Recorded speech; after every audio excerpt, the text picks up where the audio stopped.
Howdy there. What's going on, everybody? Welcome back to We the Champs. Yeah. Pleased to be here with you. I'm your host, Jalen. We got J-Bo on the bottom. And to the top corner, we got Uncle D, a.k.a. Coach Phil Blackson. Um, so we got some good stuff going on. It's over. It's past half the NFL season. We still got a lot of football left, but we know some definites for sure. All right. And one thing about the NBA, so we actually have a 10-game sample size from damn near every team. So we get to go into depth with that a little bit with some more information to tell. And we might touch on college football just a little bit, guys. So y'all just stay tuned and check that out. All right. Well, let's pop it off, guys. Hit that like, hit that comment, hit that subscribe, or I meant to say write a comment and share it. All right. So what we got here? Gonna pop it off with some hoops. Let's hoop. The Clippers traded for James Harden last week or the other week or whenever the hell. They traded away some picks. Whenever they made a mistake. And we're all right. So I was clowning this trade. I was clowning for this trade to happen because I'm like, yeah, I just want some chaos. I just want to see something. Man. And then I thought about it. I'm like, this could really work if they have a starting point guard and whatnot. Got somebody to facilitate the ball. Go ahead. They have a point guard, man. I know, Russ. Russ was cooking. And then I was looking at it as in terms of, James Harden doesn't have to be the first or second scorer. But then again, James, I almost said Pro Bowl player. You got an all-star player here. James Harden's still going James Harden, man. And that's just more it's just more instability going into what have I said the past 2 seasons, Jay? The Clippers are one of the most unstable teams in the league right now. And the Clippers are on a current 5-game losing streak. And it's just like, damn. I know this early in the season, but what you fellas got for me? Go ahead. I feel like we on the same page with this show. So if you want it, it's yours. But if you want me to do it, I'll do it. Hey, bro. Hey, I want to hear your take real quick because this was a terrible trade. Jay, what I was telling you before the trade happened, the Clippers were playing good basketball. They were playing good basketball. Westbrook was balling. Paul George balling. They had Bones Highland coming after Westbrook. I mean, it seemed like they were in perfect harmony. And then they traded away like so much depth. Robert Covington. They traded away Covington, Batum. They traded away another guard. Did they trade a draft pick too? They gave him all this for Harden to come over there and do the same shit he been doing for the past, 6-7 years. The man 34, 33, the goddamn little tween dribble, step back, pull up. When you got freaking 6'10" Paul George over here, Kawhi Leonard, and I don't know, it's thrown off the chemistry. They haven't won a game since. It's thrown off the chemistry of the team. They lost depth. They know Kawhi Leonard don't want to play all them games. So all right. They messed up, man. So here's a stat. So before the trade, the top 3, the top combination of 3 players that was most productive in the NBA before that trade was Westbrook, Paul George, and Kawhi Leonard. They were outscoring opponents by average of like 15 points before that trade happened. And then you add on this dude who, and it's not even just like he's a bad player, right? He's a bad fit on that team. So who's terrible gonna do the dirty work, bro? Who's gonna do the dirty work? So your starting lineup is Zubac, who's a decent starting center, but then you got Paul George and Kawhi playing the 4, and then you got James Harden. It's a dirty work position. Yeah, like who's gonna be grabbing the rebounds? Who's chasing loose balls? Who's gonna be covering the power forwards on the switches when they're playing defense? So yeah, Westbrook. Yes. Yeah. Westbrook is covered, but he's the smallest dude on the team. Exactly. Yeah. But that's the one dude that you can depend on to actually go out and grab the 50-50 balls, who's playing defense. And then you got three players that are really known. Westbrook is not like a top 10 defender, but he plays defense. He competes on every ball. You got Kawhi, top defender. You got PG, top defender.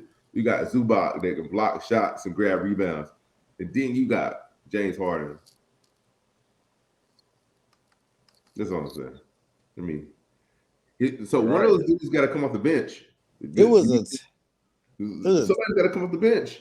But who's going to come off the bench? I feel bad for Coach Lue, bro, because I don't think Coach Lue wanted to make that trade. Well, no, he didn't. He couldn't have. He couldn't have. But I mean, I want to give credit the owner, Steve Ballmer. I feel like he should know not to make that trade. It's like I don't know, they blackmail them or something. I don't know what they did. This is obviously not a good fit. It wasn't a good fit when they were together in Houston. Harden was coming off the bench when they were together in OKC. They played them both on the floor at the same time. I saw. They start. Yeah. He starts. Bro, that starting lineup is dumb. But they're both very like ball centered players too. Westbrook needs the ball. Period. I don't know people don't watch freaking basketball, but clearly he needs the ball. That's why it didn't work out with the Lakers, because Bron needed the ball. But then, but Westbrook, when he had the ball, he was still getting the ball to Kawhi and PG. Exactly. So it wasn't even like he was taking a bunch of shots. He was getting the ball to them. But you know what I'm saying, the offense was centered with Westbrook being an initiator. Yeah. Now Harden doing this little slow. Go ahead, Jay. You heard it. I know, right? Goddamn step back. Bro, you 35, bro. Come on, man. Come on, man. What does that mean? He's not supposed to be doing a step back. Bro, we didn't see it, bro. He didn't want an MVP off of that. Come on now. Nah, bro. Man. The problem was when they changed that rule, that flopping rule, and that rule where you can't just run into people, his career ain't been the same ever since. Yeah. You remember they had to change the rule because he was doing that move, going to the free throw line, shooting like 20 free throws a night. His head always throws back like this. Like, bro, nobody hit you in the damn head. I used to hate watching that. Oh my god, different, man. Shout out to James Harden, man. He made a lot of money, man. He's still a bucket too. Like, it's still a bucket, but I mean, come on, man. Like, in his head, he's like, all right, I just need to go play with better players, but I'm gonna still do my thing. Yes, no, bro. Bro, I have a question. You gotta change your game, bro. Would he be a fit with the Lakers? Hell no. All right, let's leave it at that. Leave it at that. Nah. All right. So guys, that man need to be out of the league. Hey, man. Boy, I told you, bro. China, boy. Man, he need to be in China, bro. He ball out. He'll make so much money. He'll make so much money, bro. That's He'll be a god over there, bro. Right? I'll pay to go out James Harden in China. Look, he don't even have to pass the ball. James Harden wouldn't even have to pass the ball if he went over to China, bro. They'd just be like, never mind. All right, so we got the Mavs 8-2 in the West right now. They're sitting second in the West in the standings. It's still early, but what is this? How is this looking going forward? And I haven't been too dialed into the Mavs. I've seen them play a few games. You know, it's always exciting seeing Luka and Kyrie do his thing. But as far as the rest of this build of this team, like how's this defense looking? Like, what we got going on here, guys? It's a lot of defense and a lot of shooting. Mm-hmm. I mean, that's all it is, man. Those two guys, they get the ball in their hands, they drive, they kick it, or they drive and they kick it to each other. They drive and kick it to somebody that's open.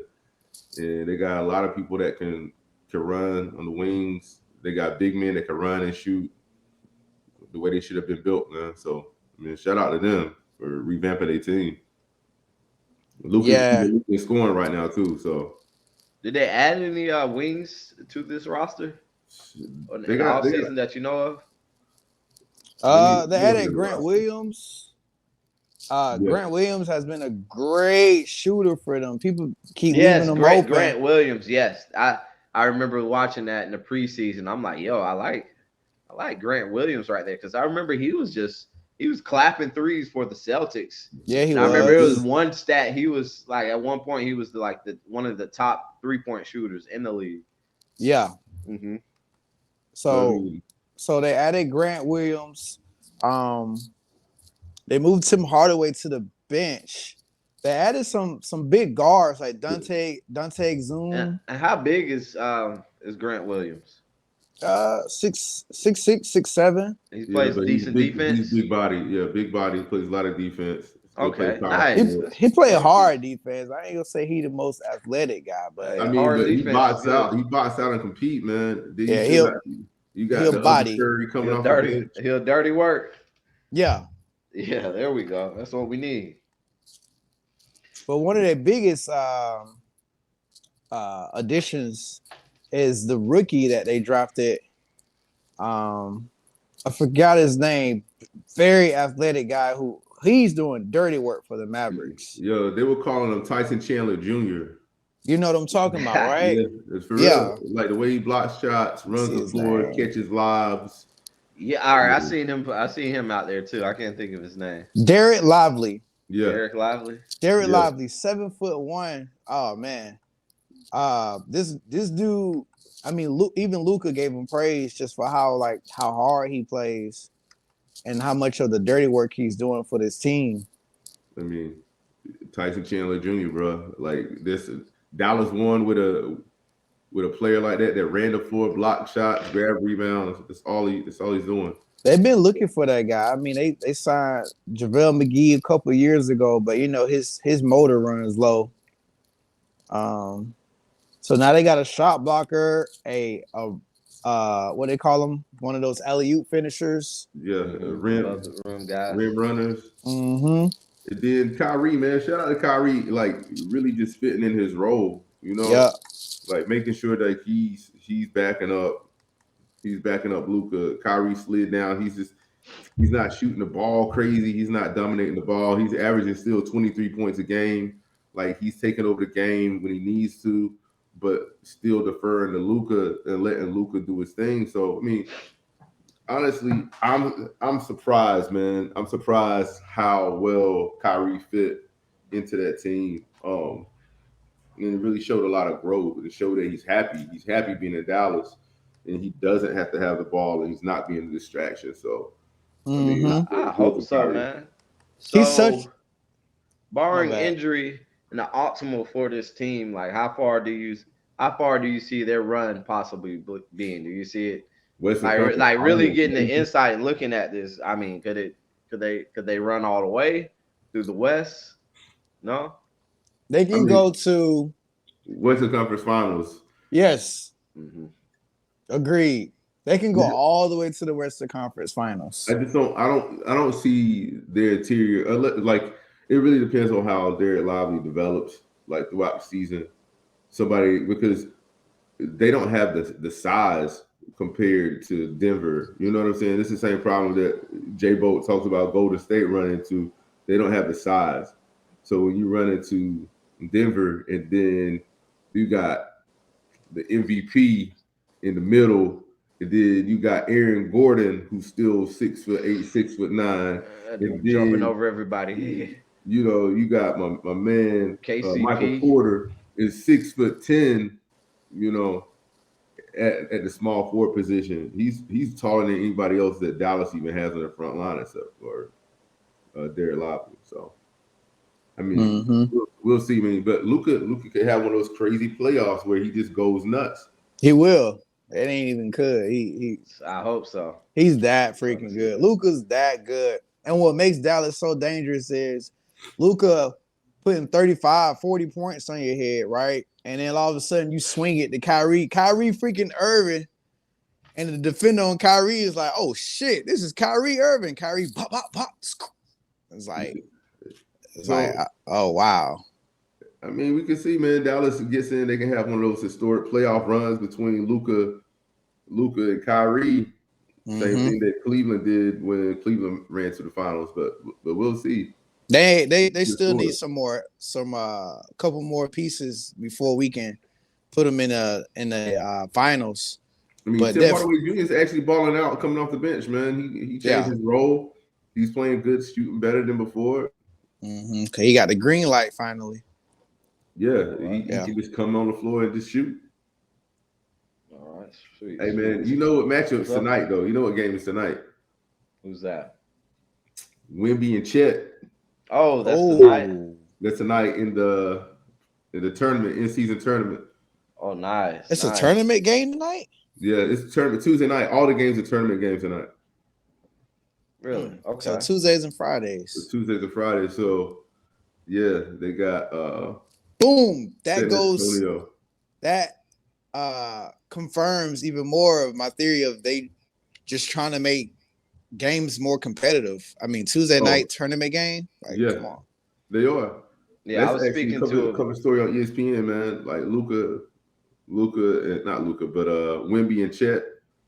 I mean, yeah, Wemby's crazy. He's averaging 20 points. But I mean, have you looked at Chet's numbers? I have. I seen it. I seen it. I That seen it. dude shooting 54% from three, bro, right now, averaging like 2.5 blocks, 17 points. Wemby's averaging 20. Like, that's gonna be a crazy game tonight. yeah, I was telling a buddy, one of my homies, Moon. Shout out Moon. Check this out, man, when you can. He was asking about the in season tournament, and I was like, "We right, bro. I don't know."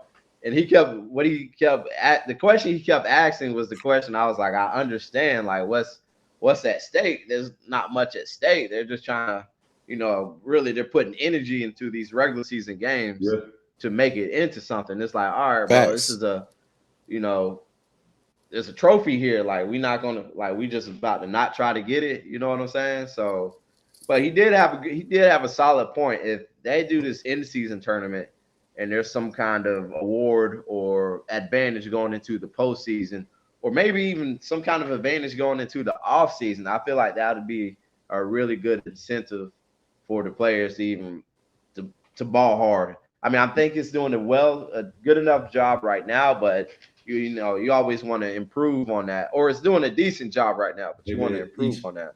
each player gets $1 million for winning. Really? Yeah, That's a rule. yeah. The winning team, the players get $1 million for winning. Oh, damn. I didn't know that. Oh, That's what's snap. up. Yeah, Okay. I mean, so that's another reason why everybody's balling out. That's an extra $1 million. You know what I'm saying? Imagine those guys that don't have contracts. They pushing Yeah. they teammates. Hey, man, go out there. Hey, I need that You know what I'm million more saying? than you. If you're on a rookie contract or you're a dude that's a G League two-way player, whatever, like Well, what? I'll be that's a sliding big my deal. feet. What? That's a I'll be big out deal, there. man. Yeah. So yeah, that's a big All game right. tonight. All right. Let's move this along. That was a good take on that one. Kids All play right. too, I think. All right. So the Bulls been in talks for trades. So I know we all remember the Bulls coming together. Who was there first? Out of all those players, was it DeRozan or No, Levine? Levine was there Levine. first. Levine was there first, balling, getting numbers. It's like, all right, we got this all-star player who's playing. We need to put some pieces around him to actually do something. They add on DeMar DeRozan. Mr. They Mid pick up Range. Caruso. They got Lonzo Ball. And who's the big dude? Nikolai Vucevic. Vucevic. And they added Vucevic, and this team has been a big disappointment. I mean, we at least wanted to see them kind of contend in the East, just another team to be excited about, and it never formulated to that because I'm gonna say primarily due to injuries. I remember you was talking, you said that Lonzo Ball going down really sent the potential of this team on a spiral, and now they're a couple years in. Like, I even remember watching like a YouTube video of them talking about this, and just the energy around the players, they were really excited. Like, okay, like Man, these guys are bringing this together and having a chance, and it's time to jump so ship. Not jump ship, but trade ship. so Lonzo Ball getting hurt changed the whole trajectory of that team because before, at the time of that injury, they were actually leading the East that year. It was like 2 years ago, Mm-hmm. and they were killing people, right? What Lonzo brought was somebody who didn't need to score, who got points when he needed to. Actually, was was the best defender on best perimeter defender on that team at the time. Yeah. Are the best wing player. Um, it brought humility and leadership. So I mean, people sleep on like how well Lonzo Ball was playing after he was traded to New Orleans. And from New Orleans, he was traded to Chicago and he signed with Chicago and became like a great piece of that team.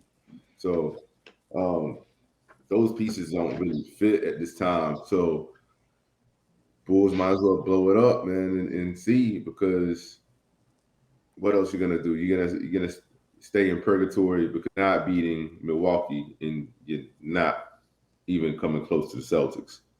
Like they didn't even make it to the postseason last year, right? Nah, bro. Well, they lost in the Play play-in. in. In the play-in. They Okay. lost in the play-in to Miami like at the buzzer in overtime, and Dang. then Miami ended up running all the way to the finals. So Hmm. That's listen, just crazy, man. I will That's say just this. crazy. Well, um, they were in the playoffs, like you said. They were playing. They were playing all right. Uh, 2 years ago, they ran into the Milwaukee Bucks twice in the postseason. So that was 2 L's going against Giannis in the first round. Um, but I don't think the DeRozan and Levine thing it doesn't fit. It I don't doesn't even fit well. I don't even blame those two guys, right?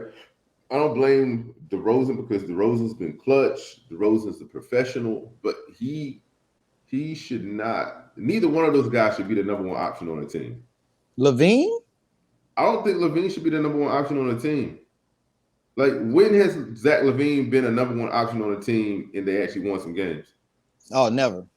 That's what I'm saying. If you're the number one option on a team, and he's had Laurie was on that team with Zach Levine. So people forget Laurie, who's in Utah now, is an all-star, was most improved player, averaging 25 points. He was on those teams with Zach Levine, but for some reason, Zach Levine wasn't bringing out the best in the players around him. So I'm not hating on Zach Levine as a scorer, but if you put Zach Levine as a number two option, be a lot better because I mean that dude's not Anthony Edwards number one dog of a player. Like his personality just doesn't lead a team to winning as a number one option. Not saying he's not talented, not saying he's not a good player, but you need to put him on. Like the Lakers are actually they're talking about Lakers as being a team that's looking for Zach and as the option as a number two option behind AD as a scoring option. I Then can, yeah, I can get on with all that you just said. you I mean, the proof is in the pudding. Um, yeah, I guess it's time for them to blow it all up then. And they got All a good right. coach. So, question. So, where would we like to see these players go to? I know we said Lakers. Anything Lakers, bro. Levine. I'd like to shoot maybe DeRozan to the Lakers. I feel like that'll be exciting. But I really like they the need talk they of need some Levine. longer range shooting, man. They don't need anybody else that's gonna clog up the paint because I Hmm. mean nothing against DeRozan. DeRozan's like the best mid range scorer in the league. That boy So, got but that you Reg. need, yeah, man. So, but you don't need to have somebody that's gonna clog up the paint. You need some spacing. At Hmm. least Zach Levine, like he's still like 35 to 40% shooter from downtown. So He's that, and he'll be that threat out there. That's definitely going to space up the floor for AD, LeBron, and whatever they got going on. And like you said, they need that shooting, man. Just I saw a trade package, but this one was for DeRozan. It was sending D'Lo and somebody else out of there. And probably let's Austin talk. No, it wasn't. Austin Reeves wasn't on there, but they would probably have to ship Austin Reeves to get Zach LaVine, maybe. Yeah. Um. So, all right. So I saw something. Was it Reeves and D'Lo got into it recently? Yeah, man. There's some stuff going on, man. There's some stuff behind the scenes in Lakerville. Okay. Um, we'll see. I feel like D'Lo re-signed with them knowing that his days were numbered. You know what I'm saying? Like they were calling for his head last season during the playoffs, and everybody was surprised that he re-signed with the Lakers. I was surprised with that too. Yeah. But that was a way that he could actually get his money and then get traded instead of signing with somebody for less money. So him being the trade chip, D'Lo is a mid-tier point guard, and the Lakers need something more. And that is what it is. What it is. I like D'Lo, man, but that fit, man, he doesn't show up big in the playoffs. All right. All right. All right. So next here, Jay, you recommended this one. So we got the Rockets sitting at 6-3 right now, which they're actually on a 6-game win streak. They blew out the Lakers the other week. Yeah, that's terrible. And surprise, surprise, the head coach is Ime Udoka. Jay, go ahead. What you got? Yeah, I mean, like you said, they blew out the Lakers. Everyone expected the Lakers, all right, we can get a win real quick. It's the Houston Rockets because we've been used to the Rockets just being bad for the past couple of years since they departed with Harden. And they blew the Lakers out of the water. They blew the Lakers out of the water. And then you look up and you look at the Rockets. They're on a 6-game winning streak. And that never happened. They were terrible last year, they're terrible the year before. And the roster didn't change much. The only thing that changed was the head coach. No. They had two big changes on their roster, though. They brought Fred VanVleet. Fred VanVleet is huge, bro. And Dylan Brooks. I mean, that's not my guy, but you got to think about all the veteran leadership that they brought on that team. Like, right. Like Fred VanVleet is running that team. So that's something that they never had. They had all those young guys and nobody to teach them how to be a professional. Yeah. Well, I mean, like they didn't bring in like a superstar. That's what most people think as a big change. But you're right, definitely bring it in. You need that right vet personality. Fred and Dylan Brooks. Dylan Brooks is, he's not a vet, but he's somebody who he been in the trenches, couple wars in the playoffs. He's trying to compete, bro. He's a competitor. Right. At the very least, you can respect Dylan Brooks to that level. But I need y'all to remember this name too, man. Sengun, their center. Oh yeah. Like the next. That's the next Joker. He's a top 10 center in the league. Bro, he's 21 years old, averaging 20 points a game, like 6 assists. What's his name? 8 boards. Sengun. Shagun. Alperen Sengun. He's from Besiktas. I don't even know what that is. But yeah. Even as a rookie, he was playing well. He played well as a rookie. He played well last year. Once he finally got playing time, but he's turning into like a borderline all-star player. Like the passes that he's making are making everybody else around him better. And he'll bucket. Yeah, he's a bucket. He can shoot, man. Like the way that they have built that roster is crazy. And then you got another Jalen out there too, man. Yes, sir. You already know. You got a Jalen out there balling. Can't stop Jalen Green.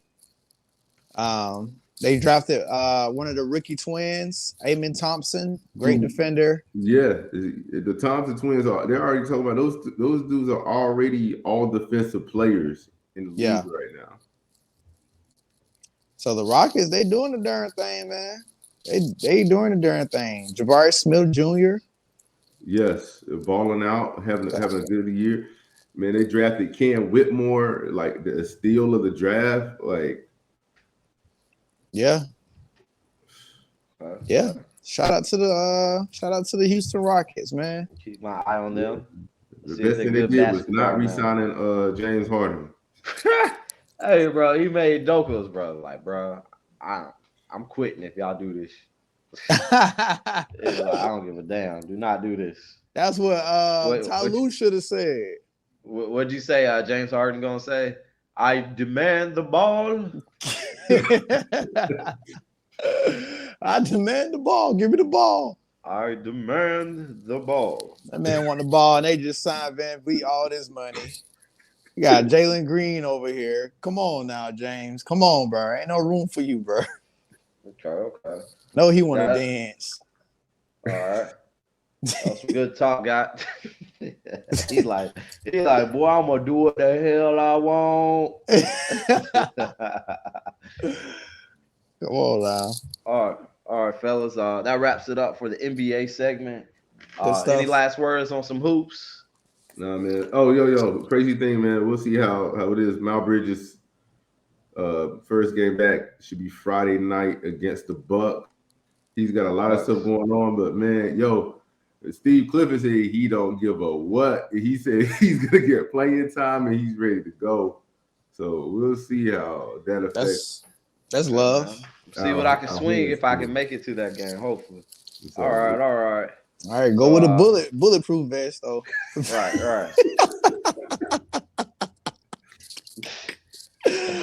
Hell no. All right, guys. Let's move on to some pigskin, some NFL talk.